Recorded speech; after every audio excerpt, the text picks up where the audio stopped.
کیا یہ رواج ہمارے ہاں نہیں ہے؟ رسم کرو تو لڑکی کے گھر میں، شادی کرو تو لڑکی کے گھر میں. پورے اس کارکرم میں صرف ولیمہ ایک ہی ہے جو مرد کے گھر میں ہوتا ہے، باقی کیا ہے؟ سب عورت کے گھر میں کرنا ہے. بچہ ہو جائے چلہ اس کے گھر میں. ہاں جتنے بھی رسم ہیں، ارے شادی کی تاریخ فکس کرنی ہے، تم اپنے گھر میں بھی تو کرا سکتے تھے، نہیں لڑکی کے گھر میں ہی کریں گے جا کے. جب جب جائیں پورے خاندان کو لے کر اتر جائیں، راشن ختم ہو جائے. یہ بلا نہیں ہے تو اور کیا ہے؟ گھر کے کچن پر مصیبت نازل ہوتی ہے ہر مہینے 2 مہینے میں. یہ اس طرح کی حرکات کسی ایک گھر کے ساتھ جو ہو رہی ہیں، اس سلسلے کو کب ختم کریں، کب بند کریں؟ وہ رسول پاک صلی اللہ تعالیٰ علیہ وسلم کی زندگی پاک کے اعلیٰ نکاح. آپ کو معلوم ہے حضرت ام حبیبہ رضی اللہ تعالیٰ عنہ حضور کی ایک زوجہ ہے. حضور پاک صلی اللہ تعالیٰ علیہ وسلم پر ایمان لائی تھی، ابو سفیان کی بیٹی ہیں، حضرت امیر معاویہ کی سگی بہن ہے.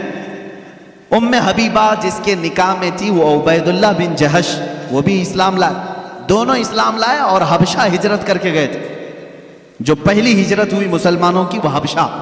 وہاں جانے کے بعد ان کے ساتھ ایک دردناک معاملہ یہ پیش آیا کہ ان کا شوہر عبید اللہ بن جہش اسلام چھوڑ کر کے عیسائی بن گیا اور شراب پیتے پیتے مر گیا. اسی حالت میں مرتد ہو کر مرا.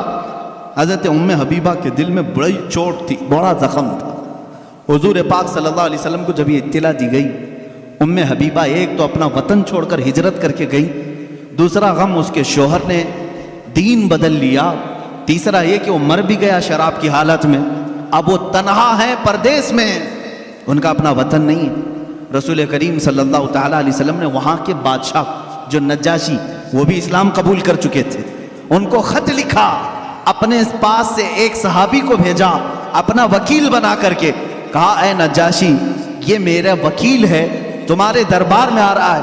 ام حبیبہ بیوہ ہو چکی، میرے وکیل کی موجودگی میں ام حبیبہ کا نکاح میرے ساتھ کر دو. حضور نے یہ نکاح کا آرڈر دیا وکیل بنا کر.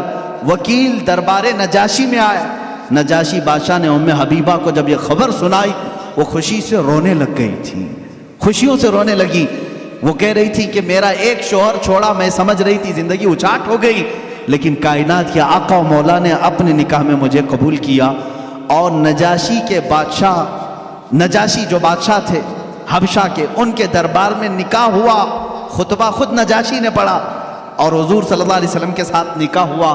حضور اس وقت رسول کریم صلی اللہ علیہ وسلم مکہ میں تھے، حضور پاک مکہ میں تھے. نکاح ام حبیبہ کا حبشہ میں ہو رہا ہے، اور حبشہ میں ہی میرے آقا صلی اللہ تعالیٰ علیہ وسلم کی اس زوجہ مطہرہ کو نجاشی بادشاہ نے صحابہ کو بلایا اور دعوت کیا، اور 2 غلاموں کے ساتھ اس دلہن کو روانہ کیا حضور صلی اللہ تعالیٰ علیہ وسلم کی بارگاہ میں. مجھے بتاؤ کتنے جھمیلے تھے، منگنی کہاں ہے، یہ بیچ میں تاریخ فکس کرنے والے معاملات کہاں ہیں، روزہ کھلانے والے معاملات کہاں ہیں، چاند سلامی کہاں گئی، یہ سب معاملات چلے گئے. حضور مکہ میں ہیں، ام حبیبہ حبشہ میں ہیں، نکاح نجاشی کر رہے ہیں، اور دلہن صرف 2 لوگوں کے ساتھ رخصت ہو کر دربار رسول میں آ رہی. مجھے بتاؤ کائنات کا سب سے اعلیٰ دولہا وہ ہے اور سب سے اعلیٰ دلہن وہ ہے.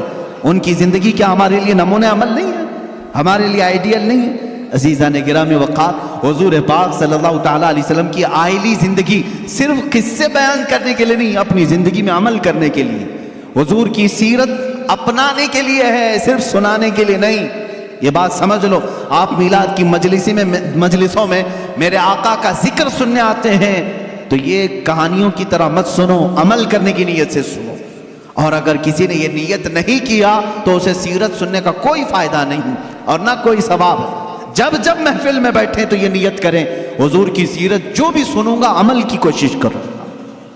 عزیزان کرام وقار، میں سمجھتا ہوں ہماری محفلیں قبول ہو جائیں گی اگر کسی نے عمل کا ایک بھی ارادہ کر لیا، اگر طے کر لیا کہ مجھے یہ کرنا ہے. اب آؤ